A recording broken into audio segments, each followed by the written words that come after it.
आगे बढ़ते हैं, सियासत की बात करते हैं, मुल्क की बात करते हैं, माशरे की बात करते हैं। कराची और हैदराबाद में हम जानते हैं बल्दियाती इंतखाबात 15 जनवरी को होने जा रहे हैं। पीपल्स पार्टी ने अपने कैंडिडेट का ऐलान कर दिया है। सईद गनी खासखेली साहब जो हैं पीपल्स पार्टी के कैंडिडेट होंगे, जबकि हम जानते हैं कि हाफिज नईमुर रहमान जमात इस्लामी के कैंडिडेट हैं। लेकिन मुझे अभी तक पीटीआई का कैंडिडेट नज़र नहीं आ रहा, जिसकी वजह से बहुत सारे सवाल खड़े होते हैं। और कराची से ही आपका ताल्लुक है। खुर्रम शेर ज़मान MPA हैं पीटीआई के। Thank you so very much sir for giving us your time. Khurram साहब, ये बताइए इस वक्त इन बल्दियाती इंतखाबात को पीटीआई कैसे देख रही है? क्या वजह है कि मेयर का कैंडिडेट अभी तक आपकी जानिब से सामने नहीं आया? सर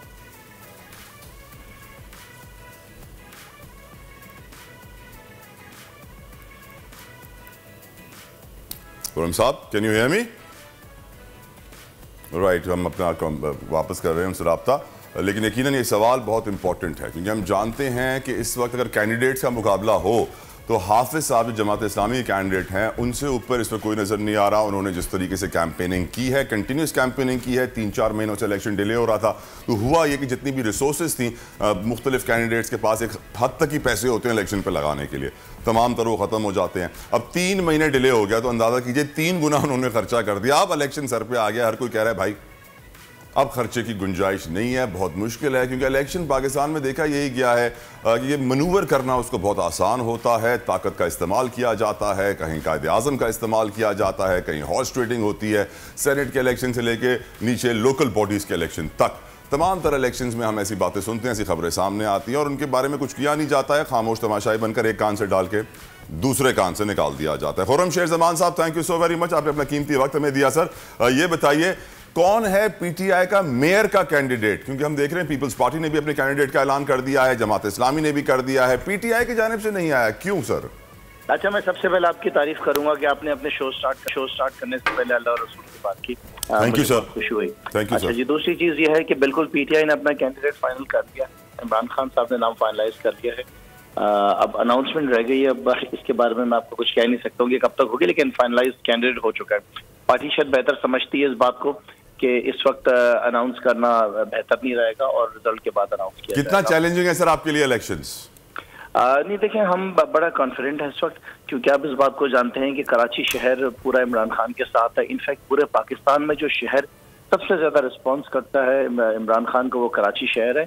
और सबसे बड़ी बात इसके अंदर ये है कि इस वक्त कराची शहर में 26 MPs मौजूद हैं रिजर्व सीट्स के साथ। उसके अलावा हमारे MNAs मौजूद हैं। हमारी तंजीम ब्लॉक लेवल तक पहुंच चुकी है और डोर टू डोर हमारी जो है इस वक्त कैंपेन चल रही है और डिजिटल कैंपेन भी हमारी चल रही है।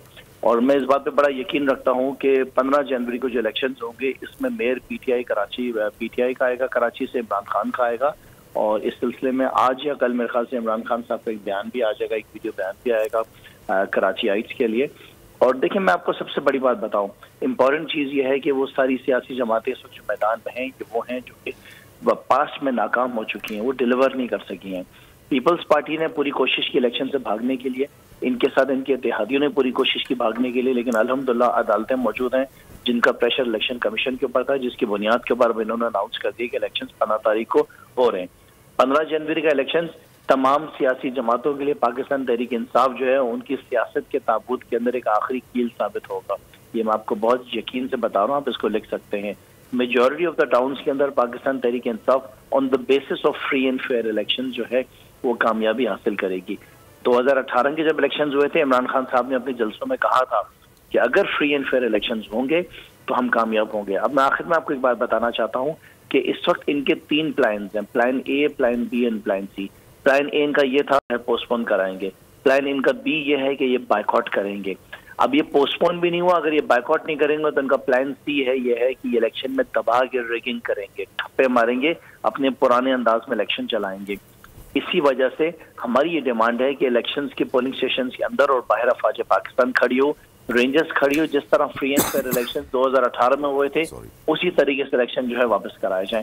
उस सूरत के ऊपर जो है शहर में अमन भी रहेगा, शहर को एक ऐसी सियासी जमात मिलेगी जिसको आवाम चाहती है। फिर आवाम जिम्मेदार है उनको चुनने के बाद। अगर आपने ठप्पे लगा के रेगिंग करके अपना मैंडेट लेकर आना है तो फिर बहुत अफसोस की बात होगी। आखिर में सिर्फ इतना बताना चाहूंगा कि MQM जो भागना चाह रही है और सब इकट्ठा भी हो रही है, इनकी टोटल नॉमिनेशन सिर्फ 52% है, 52%।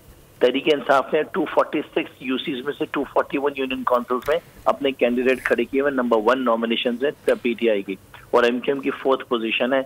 और इनके साथ जो इनके पीपल्स पार्टी इत्तेहादी है, वो तो आप जानते हैं अच्छी तरह कि उन्होंने पिछले 15 साल में शहर का जो हल किया है, उनको वोट कौन देगा? खुर्रम साहब, जो आपने प्लान सी बताया ना, उसके तो यकीनन बहुत ज्यादा आसार हैं। हमेशा से हम देखते आए हैं कि कोई ना कोई जो भी जिसके पास जितनी ताकत होती है वो उस ताकत को इस्तेमाल करके अपने फेवर में फैसला लाने की कोशिश करता है इलेक्शन में। अब जो कुव्वतें हैं, जो ताकतें हैं, क्योंकि इस वक्त भी अगर आप सोशल मीडिया खोलें सर, तो नज़र यही आता है कि हर जगह यही चल रहा है कि वो कुव्वतें हरकत में हैं, कुछ हो रहा है, एमक्यूएम वाले जुड़ रहे हैं, सारे धड़े बराबर हो रहे हैं। आपकी नज़र में कुछ मनूवरेबिलिटी नज़र आ रही है आपको? कुछ गेम खेली जा रही है इस इलेक्शन को कंट्रोल करने के लिए?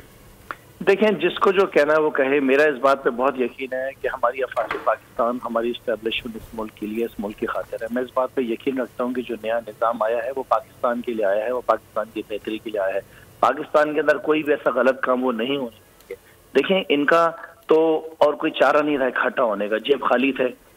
जेब खाली थे, कुछ था नहीं इनको करने को। अब इन्होंने इकट्ठा ही होना था। मैं आपको छोटा सा एग्जाम्पल दे रहा हूँ अपनी बात खत्म करते हुए, कि लास्ट बाई इलेक्शन जो कराची के अंदर हुआ, जो महमूद मौलवी साहब जीते हैं, उसमें एमक्यूएम पाकिस्तान और पीएसपी, इन तीनों पार्टी के वोट मिला के बिना महमूद मौलवी के वोट उनसे ज्यादा वोट।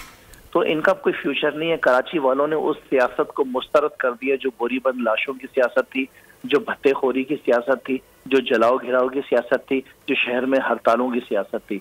आज कराची शहर रोशनियों का शहर जो है, अगर आपको उसको वापस मुजरिमों के शहर में तब्दील करना है तो फिर फैसला आपका है। फिर तो आप देखें कि जिस तरह शहर में आज लूटमार चल रही है, जिस तरीके से आटे के लिए लोग एक दूसरे की गले दबा रहे हैं, लोग मर रहे हैं, फिर तो आपके हाथ से ये मामला निकल जाएंगे, कैओस होगा। मैं आपको एक बात और बता दूं कि हम खामोश नहीं बैठेंगे, हम लड़ेंगे, हम झगड़ेंगे। इलेक्शन वाले दिन अगर इलेक्शन के पोलिंग स्टेशन में रिगिंग होगी, हमारी जान जाएगी तो जाए, हम उस पोलिंग स्टेशन में धांधली नहीं होने देंगे, ना खुद करेंगे ना किसी को करने देंगे। सोच लिया जाए कि किसके क्या प्लान्स हैं। अगर इनको खुली छूट देगी तो अल्लाह ने हाथ हमें भी दिए हैं। अगर उनके पास बंदूक होगी तो हैदराबाद के अंदर भी ऐसे ही होगा जैसे कराची में होगा। देखें, इस वक्त बड़ा साफ मेरी सोच है कि इस वक्त आपके जितने भी पोलिंग स्टेशन है सारे हसास हैं, चाहे कराची हो चाहे हैदराबाद हो। ये सियासी जमातें मुस्तरद हो गई हैं, लोगों की चीखें निकाल दी हैं इन्होंने।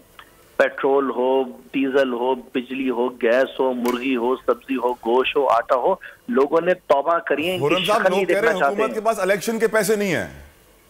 किनके पास? इलेक्शन कराने के पैसे भी नहीं बचे अब तो। नहीं, जाहिर है, देखें हालात बहुत बिगड़ते हुए जा रहे हैं। हम देखें, हमारी सियासत जरूरी नहीं है, हमारी पार्टी जरूरी नहीं है, हमारा मुल्क पाकिस्तान जरूरी है। पाकिस्तान रहेगा, पाकिस्तान में सलामती रहेगी, पाकिस्तान की मईशत चलेगी तो हमारी सियासत भी चलेगी। अदरवाइज हमारी क्या वैल्यू अगर पाकिस्तान ही नहीं होगा तो? हमें पाकिस्तान को बचाना है, इनको भगाना है, और कोई चॉइस नहीं हमारे पास। खुर्रम साहब, हमारे हुक्मरान जो हैं इस वक्त मुल्क में पाकिस्तान के लिए इमदाद मांग रहे हैं। हमने जेनेवा कॉन्फ्रेंस कल देखी, तमाम तर तकरीरें 5 स्टार होटल में रहकर इमदाद मांग रहे हैं। सर, मैं हैरान इसी बात पे खुर्रम साहब कि वो इतने बड़ी काबीना के साथ जा रहे हैं, इतने लैविश लाइफस्टाइल के साथ, जब वो इमदाद मांग रहे होंगे तो इमदाद देने वाला सोच तो रहा होगा कि भाई क्या कर रहे हो आप। खाली वो होटल्स देखें जहाँ पे ये ठहरे हुए हैं, इनका उठना बैठना खाना पीना वो देखें। भिखारी कभी इस तरह करता है? दूसरी बात मैं आपको बताऊं, ये इमदाद नहीं है, इसको प्लीज आप क्लियर कर लें। ये इंटरेस्ट के ऊपर लोन लिया जा रहा है, ये कर्जे दिए जा रहे हैं। इस बात को समझा जाए कि जब एक शख्स दूसरे से भिखारी भीख मांगने जाता है ना, तो आपको सिग्नल पे भी भिखारी फटे कपड़ों में मिलेगा। ये तो ब्रांडेड कपड़े पहन के, ब्रांडेड वॉचेस पहन के, ब्रांडेड शूज एंड सूट्स पहन के और 5 स्टार होटल्स में रह के इतनी लंबी काबीना लेके जाके भीख मांग रहे हैं। ये किस किस्म के भिखारी हैं? भीख देने वाला भी कहेगा। लिहाजा देखिए, मुल्क को बहुत बुरी पोजीशन पे लाके इन्होंने खड़ा कर दिया है। इमरान खान देखें, वाहिद शख्स है जो मुल्क को बचा सकता है। Not because he is my leader, not because कि वो मेरा मैं उसको चाहता हूँ। रीजन ये है कि उसने साबित किया है। पूरी दुनिया नीचे जा रही थी कोविड के अंदर, पूरी दुनिया। इमरान खान पाकिस्तान को ऊपर लेके जा रहा था, दुनिया हैरान। आप मुझे बताएं, माइक्रोसॉफ्ट का जो है फाउंडर यहाँ पर आया, वो पूछ रहा है इमरान खान से कि भाई आपके दिमाग में आया कैसे कि आपने लॉकडाउन नहीं करना है? आप पाकिस्तान को आगे लेकर कैसे गए?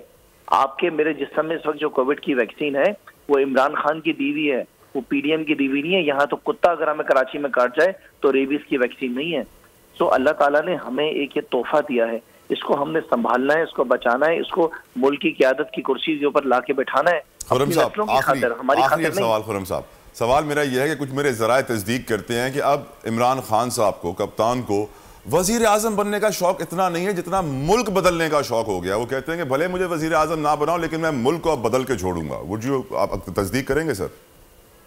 देखिए, इमरान खान साहब से मेरी 4 दिन पहले भी मुलाकात हुई थी, बहुत डिटेल में, बहुत अच्छी मुलाकात हुई, बहुत ज्यादा फिक्रमंद है। उन्होंने मेरे सामने 10-12 कदम चले, जब वो बैठ के थोड़ा सा तकलीफ महसूस कर रहे थे, वो तकलीफ में वॉक कर रहा था शख्स, पैर में 3 गोलियां लगी हैं। आप अंदाजा लगाएं, वो शख्स दिन में 15 से 20 मीटिंग्स कर रहा है रोजाना बैठकर, जो है अपने मुल्क की खातिर, अपनी जात की खातिर नहीं।